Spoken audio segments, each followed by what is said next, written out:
Davidson Wildcats and the UMass Minutewomen inside the Mullins Center here in Amherst, Massachusetts, coming up on ESPN+.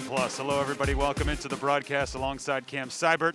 My name is Jay Burnham, and Cam, what we're looking at today is so far two of the top teams in the Atlantic 10. Well, there's no question, Jay. The Minutewomen come in as the 62nd ranked team in the NET. Davidson 6-3, but they're on a 6-game win streak, 3-0 in conference play. Davidson can shoot it from long range, and they're led by the junior guard, Chloe Welch. Yeah, Welch comes as a long list of players for this Davidson squad that can knock down the three ball. 17.5 points per game on average. Got to be watching out for Welch if you're UMass. And UMass fans know what Destiny Philoxy can do. Yeah, Philoxy, just a player with so much experience at UMass since her freshman year, has really grown as a player into more of a playmaker. 10 assists 2 games ago against LaSalle was a career high for her, and 20 points in that last game against URI. The market you can see for UMass shake it off after that tough game on Tuesday, but you reference those turnovers, you got to clean it up. Absolutely have to clean it up. Just sloppy out of the gates at the start of that one. Just felt like the dribble drive wasn't necessarily where it should have been, caused some of those turnovers. And then you look at Davidson's side of things. The #1 3-point shooting team in the A-10 in terms of makes per game. Minutewomen are going to want to control that 3-point line against these Wildcats. Jay Burnham alongside Cam Seibert.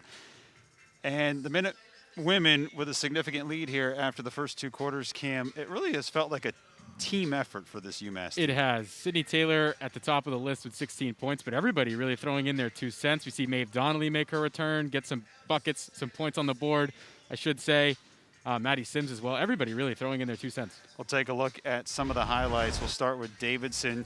Sort of a struggle to put the ball in the basket here in the first half for Davidson, but they got some contributions off the bench. Yeah, we were expecting maybe a 3-point onslaught, and we're seeing a couple threes that they were able to make in that first half. Only 2 of 8, though, from behind the arc. It was really Fuller down low who was giving them some valued buckets. See a nice spin move there from Katie Turner. And then we go to the Minutewomen side of things. Maddie Sims starting off with that hard and one. Sydney Taylor we talked about as well with 15 points already to this point. The impact she's having. See her knocking down the 3 like she has been all season long. 3 of 6 from downtown so far. And the turnovers, right? Mayo with the pickpocket here. UMass has been able to score in the paint. They've scored in transition, and they've also scored from beyond the arc. Let's take a look at the Sandry Energy halftime stats. Minutewomen across the board. The rebounds there is actually a little bit of a surprise when I look at where it is for Davidson. Yeah, Davidson has pulled down some offensive rebounds. We talked about seeing some players following their own shot. Deegan a couple times got her own rebound. But really where the Minutewomen have changed from that game on Tuesday is the turnovers. 21 turnovers in that game Tuesday to just 5 now through the first half here. That's got to be the biggest reason right now for the Minutewomen's success. Without a doubt, and you also add the assists to that number as well. 5 of those 11 assists coming from the assist leader, Destiny Philoxy. UMass 41, Davidson 23, halftime from Amherst. Second half action when we return on ESPN+.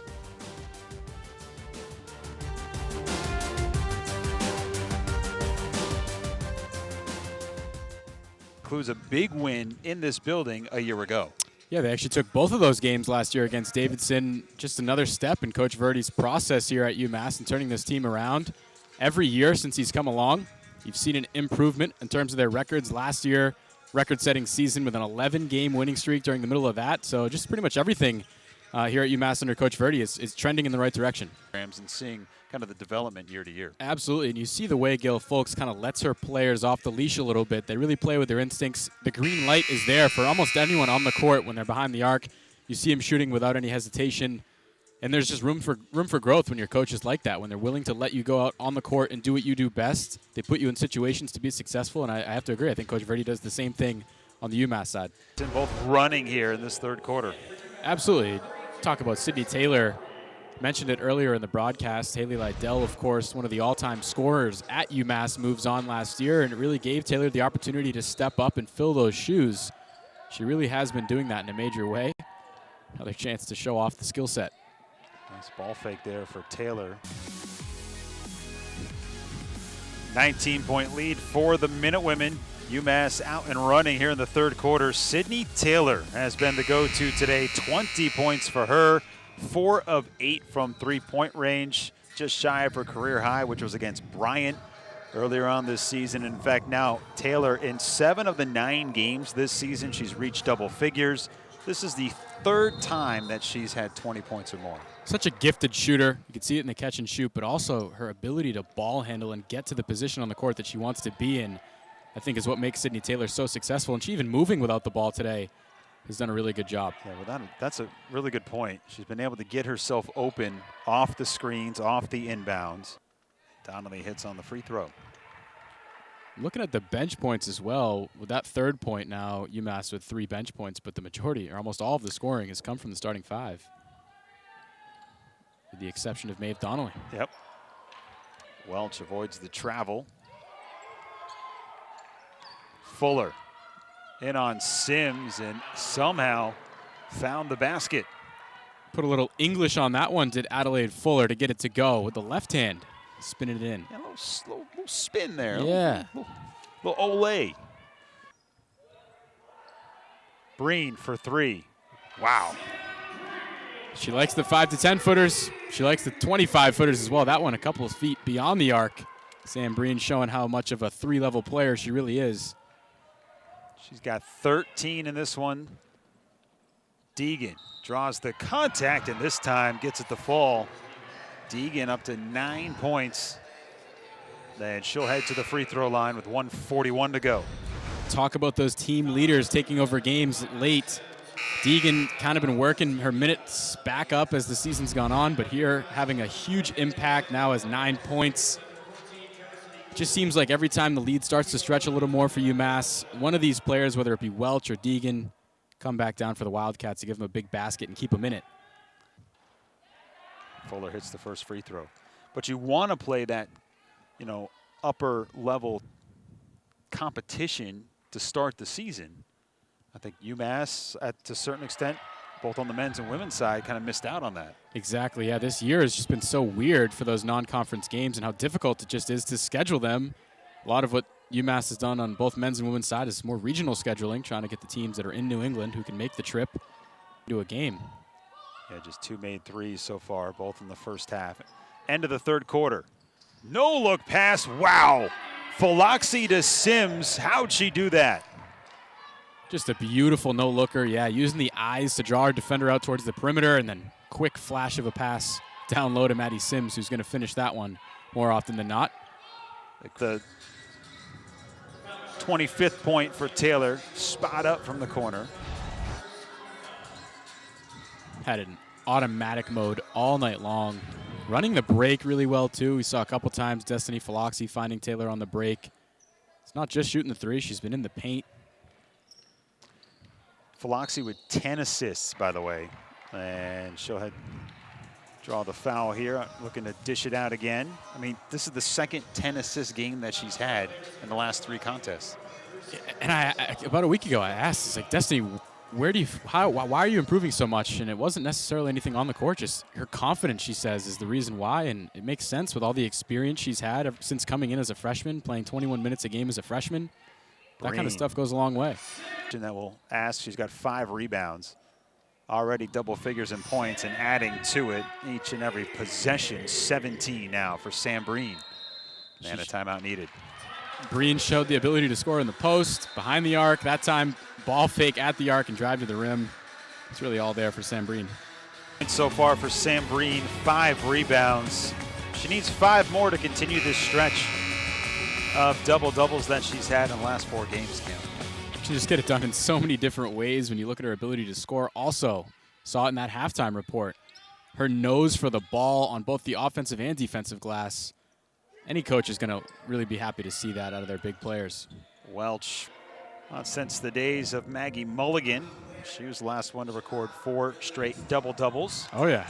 Remember Maggie, she did in 7 and 8 straight games. Must have been like your first year here, right? That was, yeah. Maggie was young Cam Seibert back in the day. I was on the newspaper, a little scribe then. We've upgraded you to TV. Look how that works. Philoxy slips, and you just call a whistle out of necessity there on Deegan. Looked like a tough fall for Destiny Philoxy. We mentioned her and the assist, and she does so much outside of the numbers game, but has really, it feels like this year, put an emphasis and a point of pride on the assist number as opposed to the points number, which is hard to do sometimes for a young player. Yeah, absolutely. It's just become a better on-court leader, more of that court general that you look for out of your point guard when you're a coach. Even when she's not on the court, in that game against LaSalle, she's getting ready to check in, hollering out demands on defense, just so much more communication from Philoxy. And she'll drain a three. There you go. And there's another skill set that's only improved since her time at UMass, the ability to shoot the three, 4 or 5 in that last game against URI, but that's her first one tonight.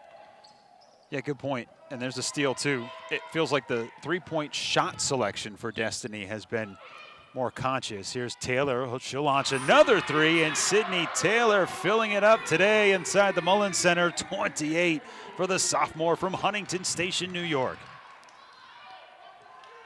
Left side, right side, corner, elbow. It doesn't matter right now for Sydney Taylor. If she's open, she's knocking it down.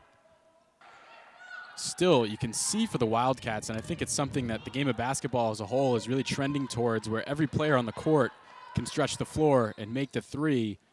You look up and down this lineup, so many players who can shoot from downtown with volume. And you can tell that for years ahead, it's going to set them up for success. And this feels like a will they respond game for the men and women after the loss on Tuesday. Absolutely does. It's a total response. I mean, you go from your worst field goal percentage of the season so far to now 60% from the field right now. And your opponent, you're trying to slow them down from shooting the three. Davidson only 4-13, so Minutewomen are going to go ahead and go 9-20 from downtown right now. Everything's just working like a well-oiled machine, it feels like. Just a well-rounded scoring performance as well from so many different players. You're getting it from Sam Breen, Destiny Philoxy, obviously Sydney Taylor has 28 points. Coach Verdi has to be pretty happy about the way they played, but you're right, Jay. It has to be in some way, shape, or form a response to the way they played on Tuesday night. Yeah, but, you know, they haven't shrugged their shoulders and said, oh, well, let's just go home. It's been so many times where the game seems to be at a tipping point, just about to really get out of reach, and you got a player like Welch or Deegan come down for the Wildcats and hit a big shot. Not easy shots that they're making, too. It's Welch banking one in from just beyond the free throw line. You got Deegan spinning to her left, shooting with the right hand, making baskets. Absolutely, but I think, again, it's what we just said. It's just come a little too late at this point. Taylor. A career-high day for the Minutewomen. Sydney Taylor gets her career high in points. Destiny Philoxy quickly breaks her career high in assists after just 2 games ago. Just a total turnaround from that game on Tuesday. We talk about the turnover number being down by a wide margin. Turning defense into offense today for the Minutewomen was a big success. Coach Verdi's got to feel good about wiping that one from Tuesday away and start to look forward to another tough part of the schedule coming up. Without a doubt.